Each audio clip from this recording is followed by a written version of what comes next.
आदाब। प्रोग्राम शख्सियत में आपका स्वागत है। मैं हूँ समीना। तेरी आवाज़ फूके वो सहर, गोया हवा के दोष पर कोयल की तान, उदास दिलों को बख्शे नई उम्मीद, जैसे तीरगी में चमके कोई रुपहली किरण। और ऐसी हजारों किरणें उनकी शख्सियत को हर पल एक नई रोशनी से संवारे रखती हैं। रेशमी आवाज़ और दिलगुदाज अंदाज है जिनकी पहचान। प्रोग्राम शख्सियत में आज है हमारी मेहमान मशहूर मारूफ गज़ल गायिका राधिका चोपड़ा।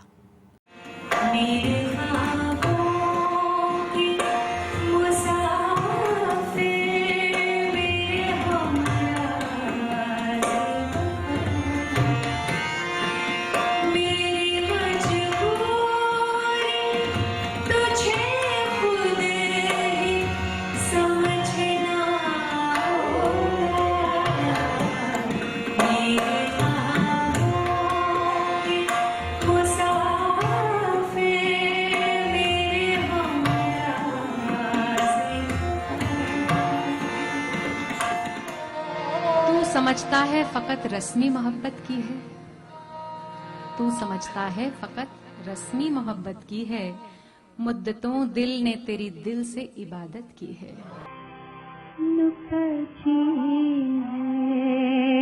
वो मेरे उसको सुनाए न बने,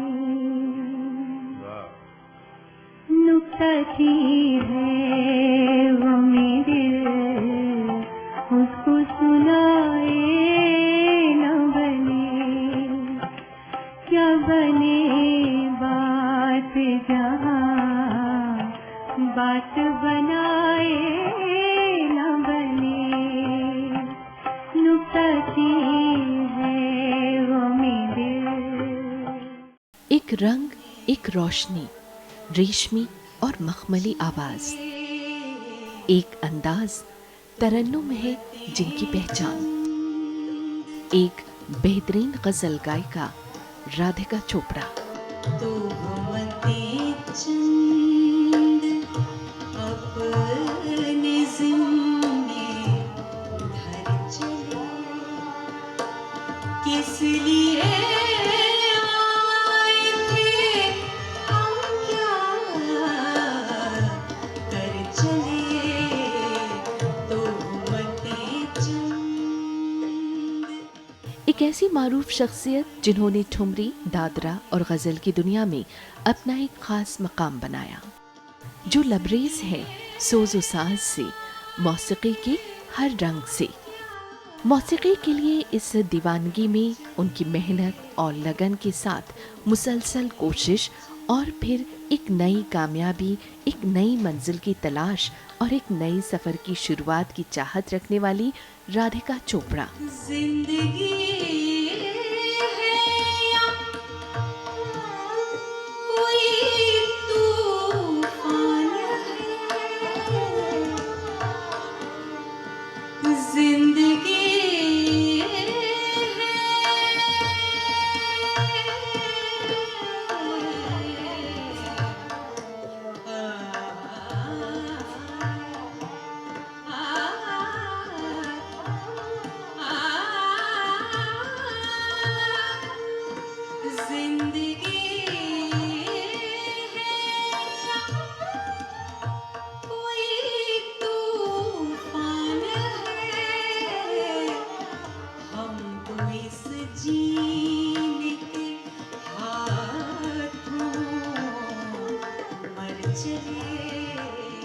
पैदाइश रही जम्मू की और वहीं बचपन भी गुजरा। पिता श्री दयानंद शर्मा और माँ कमला शर्मा के प्यार ने उनकी शख्सियत के बढ़ते कदम में हमेशा साथ दिया और फिर शादी के बाद पति राकेश चोपड़ा रहे हम कदम।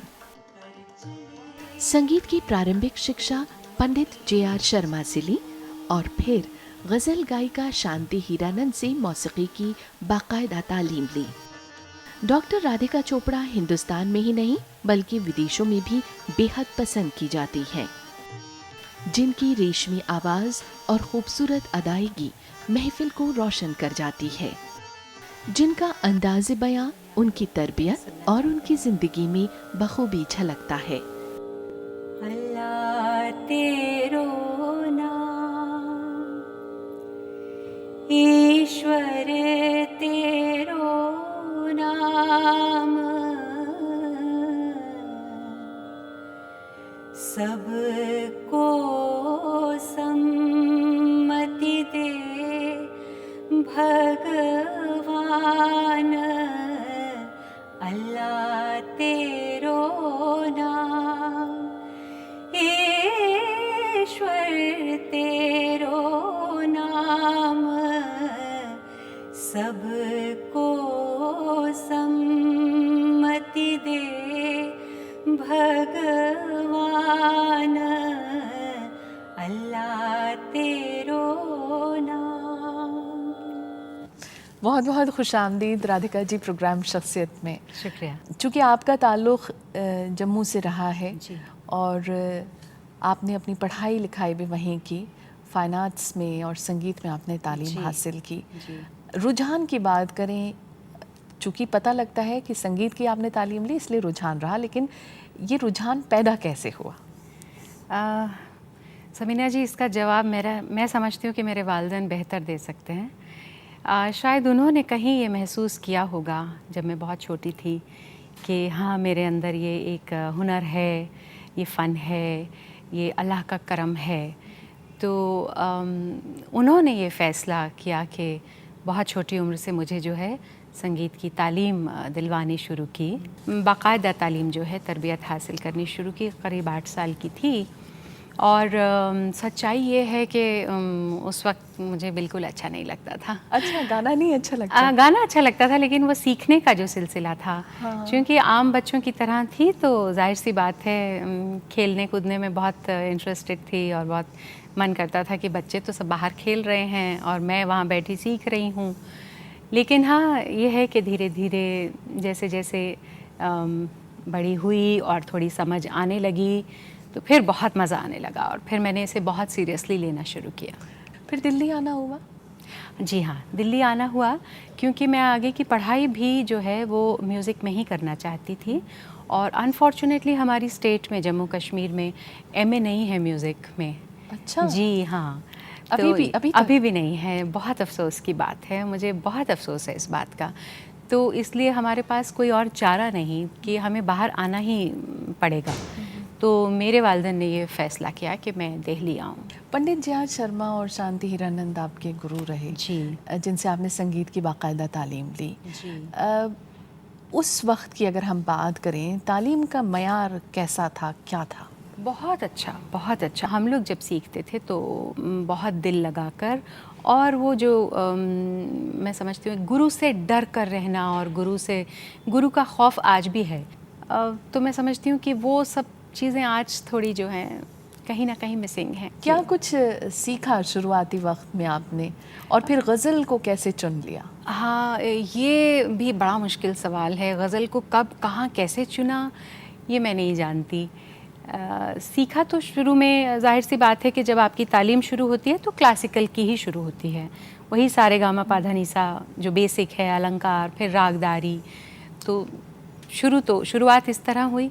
लेकिन जो मेरा कहीं ना कहीं अंदर से गज़ल की तरफ एक रुझान शुरू से था, वो मैं समझती हूँ शायद इसलिए क्योंकि घर में माहौल था कुछ इस तरह का। मेरे वालिद गज़ल बहुत अच्छी गाते थे और सुनते थे, सुनने के बहुत शौकीन थे। और गज़ल की अक्सर बात होती थी, वो गालिब का ज़िक्र करते थे, मोमिन का ज़िक्र करते थे और मुझे सुनाने की कोशिश करते थे कि सुनो, उनकी पसंदीदा गज़ल थी दर्द मिन्नत कशे दवाना हुआ। तरह तरह से सुनाते थे। जब मैं बड़ी हुई तो मुझे ऐसा लगा कि आप अगर अपनी आवाज़ को पहचान लेना समीना, कि आपकी आवाज़ क्या कह रही है, आपकी आवाज़ किस चीज़ के लिए सबसे ज़्यादा सूटेबल है। एक आवाज़ होती है, प्लेबैक की आवाज़ होती है, ठुमरी दादरा की एक अलग आवाज़ है, गज़ल की एक अलग आवाज़ है। तो मैं अपने आप को बहुत खुशकिस्मत समझती हूँ कि मुझे बहुत छोटी उम्र में इस बात का एहसास हो गया कि गज़ल ही है मेरे लिए। बिल्कुल। और मैं गज़ल के लिए हूँ। क्या बात है, तो ये गज़ल हो जाए।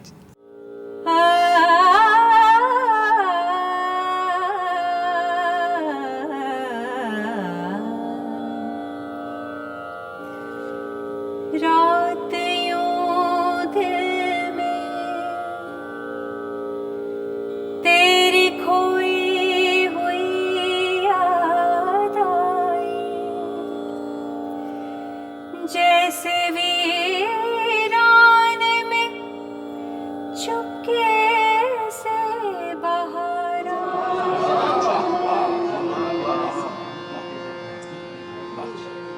जैसे सहरा में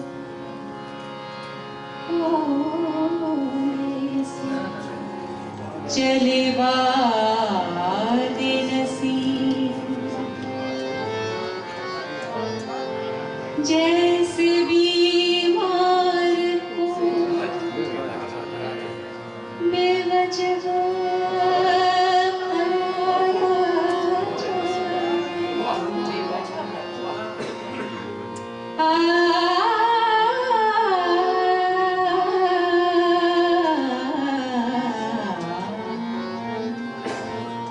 रागदारी एक बहुत मतलब जैसे कहना चाहिए एक अहम सतून है संगीत की, है, अगर हम बात बिल्कुल करते है। हैं, लेकिन उसमें अगर जो ख्याल है उसकी खूबसूरती, साथ ही लफ्ज़ों की खूबसूरती और जो ऑडियंस सामने बैठी है उसे तसल्ली हो जाए, तो कोशिश यही रहती है सबीना कि मैं कॉम्पोजिशन ऐसी बनाऊं जो बहुत मुश्किल भी ना हो, उसमें एक सादगी हो, सादगी के साथ साथ खूबसूरती हो, लफ्ज़ों की बयानदारी बहुत खूबसूरत हो और लफ्ज़ बिल्कुल क्लियर हों। कि पसंदीदा शायरों की ही बात की जाए और उनके कलाम की बात की जाए, फैज़ के आगे और कौन कौन से शायर हैं जिन्होंने आपको बेहद मुतासिर किया और आपने उनकी गज़लें पेश की? बहुत से शायर हैं, बहुत तमाम शुरा, मैं समझती हूँ उस्ताद शायर जो फैज़ से आगे नहीं कहूँगी, फैज़ से पीछे, उस्ताद शायरों का कलाम गाना बेहद बेहद पसंद है। गालिब हों, ख्वाजा मीर दर्द हैं, मोमिन हैं, जिगर हैं, ज़ौक़ हैं, बहुत से शायर। Being a woman, you know, कि मैं अगर मैं किसी शायरा का कलाम गाती हूँ तो उससे आइडेंटिफाई करना बहुत आसान हो जाता है और उसमें एक अलग मज़ा है, अलग मज़ा है। क्यों ना दो रंग हम लोगों के लिए हो जाए, एक जो बेहद पसंदीदा आपके शायर हों उनका एक कलाम हो जाए और एक शायरा जो आपकी बेहद पसंदीदा रही हों उनका एक कलाम हो जाए। चेहरा मेरा था, निगाहें उसके, खामोशी में भी वो बातें उसके। चेहरा मेरा था, निगाहें उसके। बहुत खूबसूरत शेर है। ऐसे मौसम भी गुजारे हमने, ऐसे मौसम भी गुजारे हमने, ऐसे मौसम भी गुजारे हमने। सुबह जब अपनी थी, शाम में उसकी, खामोशी में भी वो बातें उसकी। चेहरा मेरा था, निगाहें उसकी। बहुत शुक्रिया, बहुत शुक्रिया, बहुत खूबसूरत। ये तो हुई परवीन शाकिर और आपने कहा कि आज के दौर के शायर, तो कतील साहब मुझे बहुत पसंद है, कतील की शायरी। उनकी गज़ल जो मैं अक्सर बाहर बहुत गाती हूँ क्योंकि ख़ास तौर पे यूके में लोग बहुत पसंद करते हैं। ये शांति जी की कॉम्पोजिशन है, ये मेरी कॉम्पोजिशन नहीं है जी। दूर तक छाए थे बादल और कहीं साया न था, इस तरह बरसात का मौसम कभी आया न था। दूर तक छाए थे बादल और कहीं सा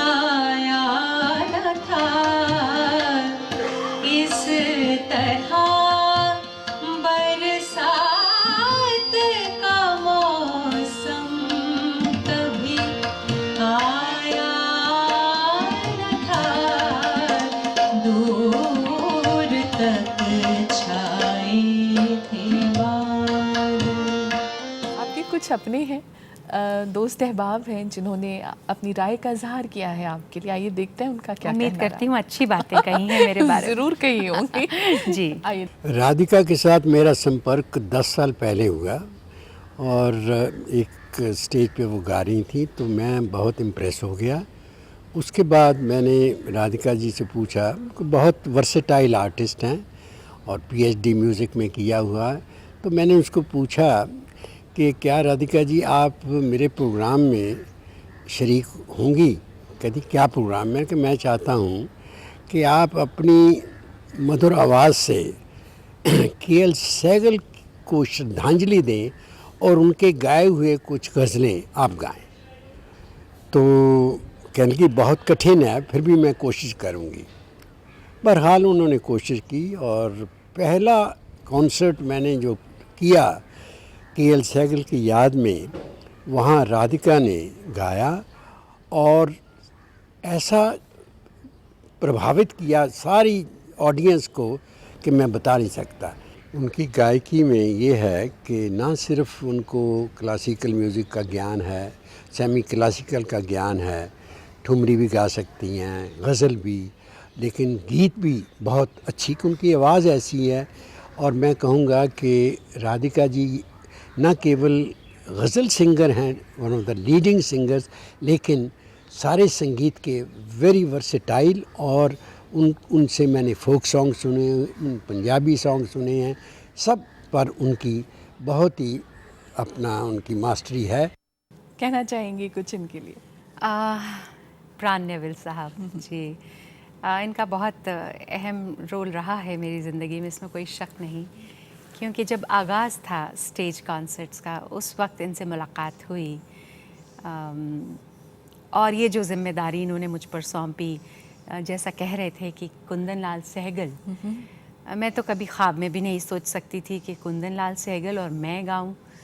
बहुत मुश्किल है उनका गाना। मैं हमेशा कहती हूँ कि सहगल साहब का गाना जो है वो मुश्किल नहीं है, वो नामुमकिन है। वो सहगल एक ही हुए ज़िंदगी में, आप सब जानते हैं कि वो हिंदुस्तान में एक ही सहगल हुए और वो कोई और दोबारा हो नहीं सकता। लेकिन खैर, चूँकि अब इन्होंने ये ज़िम्मेदारी मुझ पर डाली तो मैंने कोशिश की कि मैं इसे निभा सकूं। बातचीत का सिलसिला राधिका जी आपसे हम जारी रखेंगे। जी। ले रहे हैं हम एक छोटा सा ब्रेक, हाजिर होते हैं बस थोड़ी देर में। आप देखते रहिए प्रोग्राम शख्सियत।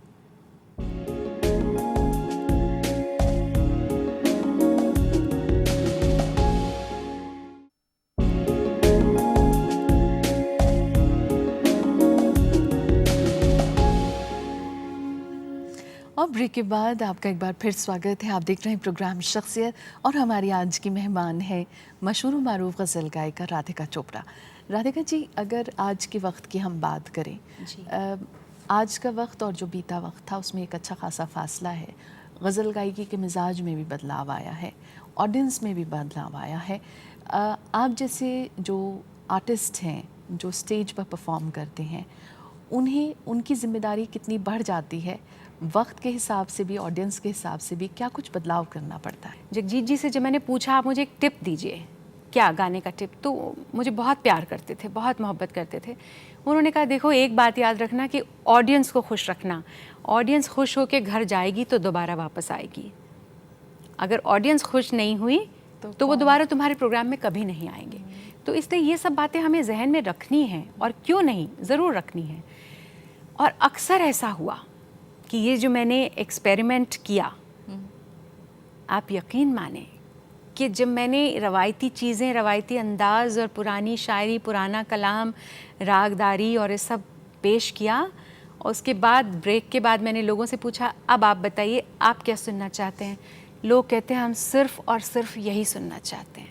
राधिका जी, आपको ये नहीं लगता कि वाद्य बहुत सारे आ गए, सिंथेसाइज़र भी आ गया, आपको नहीं लगता है इसमें कहीं कलाकार की आवाज़ जो होती है वो पीछे चली जाती है? और बिल्कुल छुप और गई। उसकी जो एक खूबसूरती है आवाज़ की, अदायगी की, वो कहीं ना कहीं छिप जाती है। वो एक ही फनकार ऐसा हुआ, वो जगजीत सिंह साहब, वो बादशाह थे अपने फील्ड के, इसमें कोई शक नहीं कि वो ये सब इंस्ट्रूमेंट्स होने के बावजूद उनकी आवाज़ एक अलग छा जाती थी, एक अलग सुनाई देती थी।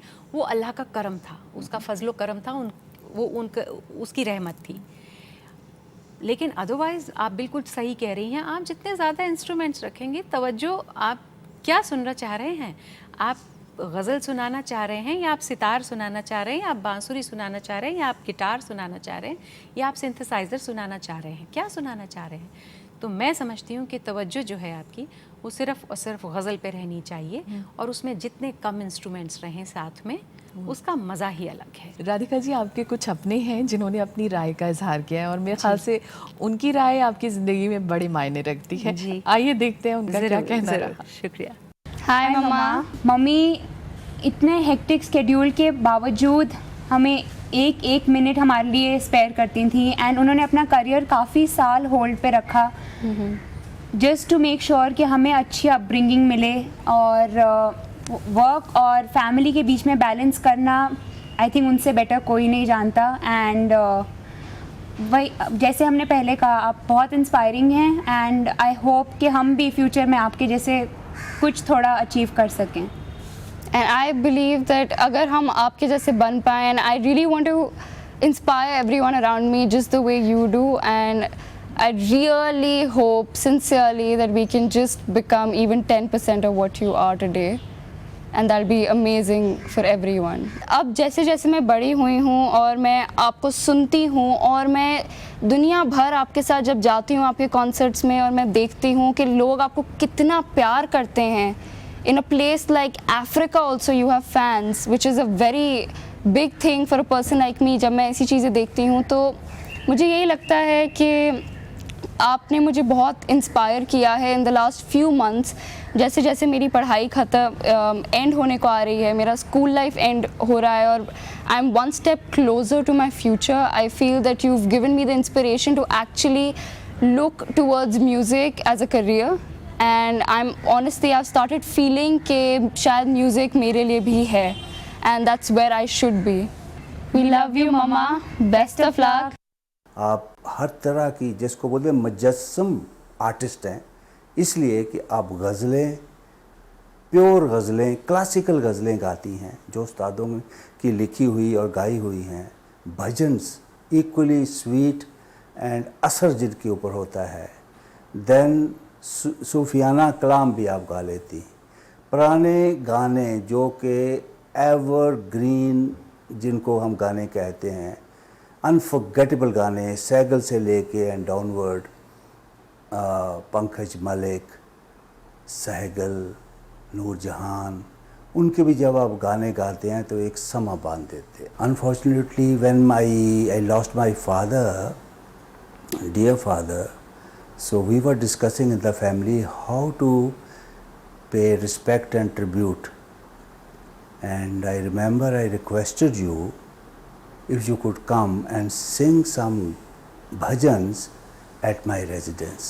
और आपने इतना सुंदर, इतना अच्छा भजन गाया, प्रभु तेरो नाम, वो भी आपने गाया.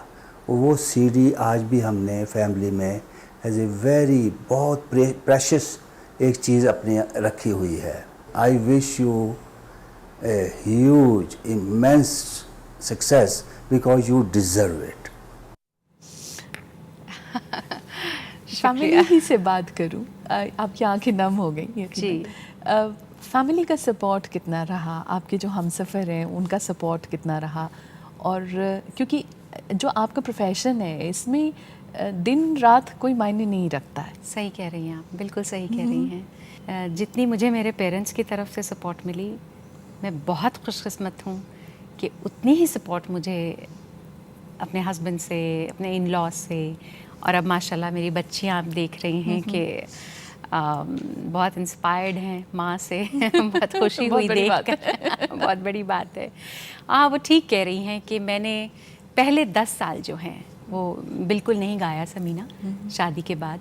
चलते चलते हमारे इस कार्यक्रम की ख़ास बात यह है कि अगर जो आपको फ़िल्में यकीनन हम लोगों की ज़िंदगी में एक अहम रोल निभाती हैं, और आपने तो फ़िल्मों के गीत भी बहुत गुनगुनाए हैं, गज़लें भी बहुत गुनगुनाई हैं, कोई एक गीत या गज़ल जो आपको बेहद पसंद हो तो आज हम लोगों के लिए उसे गुनगुनाएं. आपकी याद आती रहे, रात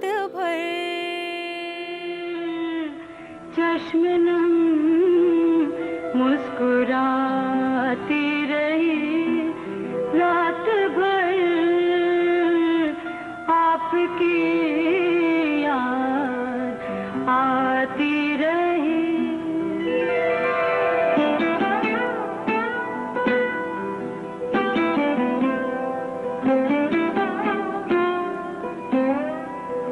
रात भर दर्द की शम्मा जलती रही, रात भर दर्द की शम्मा जलती रही, गम की लाव थरथराती रही रात भर, गम की लाव थरथराती रही रात भर, आपकी याद आती रही। बहुत बहुत शुक्रिया राधिका जी, आज आप हमारे दरमियाँ आई। बहुत शुक्रिया। और एक बहुत ही खूबसूरत सा लम्हा हम सब के बीच में रहा। बहुत बहुत शुक्रिया राधिका जी। शुक्रिया। शख्सियत में आज फ़िलहाल इतना ही। एक और ताबिंदा सितारे के साथ आपसे होगी जल्द मुलाकात। इजाज़त दीजिए। नमस्कार, आदाब।